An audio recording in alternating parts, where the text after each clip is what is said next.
ভালো থেকো সব সময়। হ্যাঁ, তুমিও ভালো থেকো। বিয়ে কবে করবে? জানি না আদৌ কপালে বিয়ে শাদী আছে কিনা। তোমার বউকে বলে দিও আমি যেই হাত ধরেছি ওই হাত যেন না ধরে। তোমার জামাইকেও বলে দিও আমি যে গালে কিস করছি ওই গালে যেন আর কিস না করে। আমরা যে জায়গায় দুজন মিলে ঘুরছি তুমি তোমার বউকে নিয়ে ভুলেও সেই জায়গায় আর যাবা না। বউয়ের মন রাখতে মাঝে মাঝে যেতেও হতে পারে। তুই নেই মাত্র কইলে তুই আর বিয়ে করবি না। এটা তো তোমার কথায় কথায় বললাম। তোর স্বভাব আমি ভালো করে জানি। আমি তো তোর কথা উনানে লেগে কইতেছিলাম। ছেড়েই তো চলে যাচ্ছ, তাহলে আবার এইগুলো কেন বলতেছো? ঠিকই তো বলছো, আমি কেন এগুলো বলতেছি এখন? আমাকে ছেড়ে খুব ভালো থাকবে তাই না? ভালো তো থাকতাম, কিন্তু এই 2-3 বছরে তো হাজার হাজার টাকা খরচ হয়ে গেছে আমার। ঘুরতে গেলে গাড়ি ভাড়া তো আসি, ফুচকা খাওয়ানো, চটপটি খাওয়ানো, আইসক্রিম খাওয়ানো, এইগুলোর পিছনে 70 টাকা গেছে আমার। কষ্ট পেও না, যখন জামাই হবে টাকা পয়সা হলে তোমাকে সব শোধ করে দিব। তোমার কিন্তু মাঝে মধ্যে এমবিও বইটা দিতাম আমি। হ্যাঁ ঠিকই বলছো, আমি তোমার কাছ থেকে নিতে চাইছিলাম না, তুমি আমাকে জোর করেই দিছিলা। তখন তো বুঝিনি এগুলো সব লস হয়ে যাবে।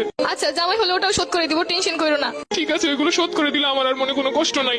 শুধু নিজে যা যা করছো তাই ভাবলা, আমি যে কি করছি সেইগুলো মনে নাই।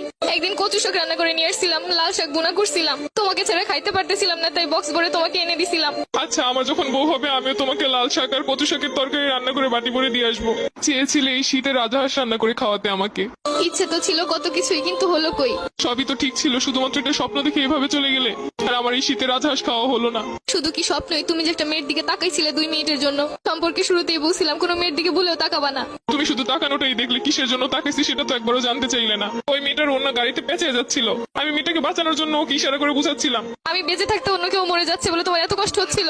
আমি তো বলেছি আমার ভুল হয়েছে। কিছু কিছু ভুলের কখনো ক্ষমা হয় না, এটা তো জানো। আর তুমি তো জানো আমি সবকিছু সহ্য করতে রাজি, কিন্তু মেয়েদের ব্যাপার নিয়ে একদমই সহ্য করতে পারি না। তাই তো আর আটকাতেও পারছি না। দোয়া করি সুখে থাকো সব সময়। তুমি আমাকে খুব সহজে ভুলে যেতে পারবে তাই না? ঘৃণা মানুষকে সবকিছু করতে শিখায়। ভাবতেছি এতদিন যার সামনে তোমাকে বউ বলে পরিচয় দিচ্ছি, পরবর্তীতে কি হবে। তাদেরকে বলবে আমি মরে গেছি। জীবন তো কারোর জন্য থেমে থাকে না। আচ্ছা, কিছু মনে না করলে একটা কথা বলি। আমি যা আবেগের বসে তোমার একটা পায়েল কিনে দিছিলাম, ওই পায়েলটা কি ফেরত দেওয়া যাবে? জানোই তো আমার কাছে অত বেশি টাকা পয়সা নেই। নতুন কাউকে পটাইতে গেলে তো তখন লাগবো। কিন্তু ওই পায়েলটার তো 2-3 জায়গা থেকে খুইলা পড়ে গেছে। সমস্যা নেই, তুমি নিয়ে এসো, যা পইরে গেছে এগুলো লাগাই নিবো। ওটার তো রঙও তেমন ভালো নাই। সমস্যা নেই, রং করে নিবো। আচ্ছা ঠিক আছে। আর শুনো, এই শীতে গোসল করো প্রতিদিন। আগে শীতে কত বলে বলে গোসল করাইছি। তোমার আর আমাকে নিয়ে এখন চিন্তা না করলেও চলবে। তোমার আর আমার পথ এখন আলাদা। তারপরও মনে তো কোথাও একটা রয়ে গেছো। এত সহজে তো চাইলেই ভুলতে পারবো না। কিছু না মনে করলে আমি একটা কথা বলি। তোমারে তো আমি একটা গড়ি গিফট করছিলাম, ওই গড়িটা কি ফেরত দেওয়া যাবো? ওই গড়িটা তো পানি ঢুকে নষ্ট হয়ে গেছে। সমস্যা নেই, নষ্ট হইলেও চলবো। পুরোনো জিনিস বিক্রি হয়ে যে গ্রুপগুলোতে ওইগুলোই সেল করে দিব।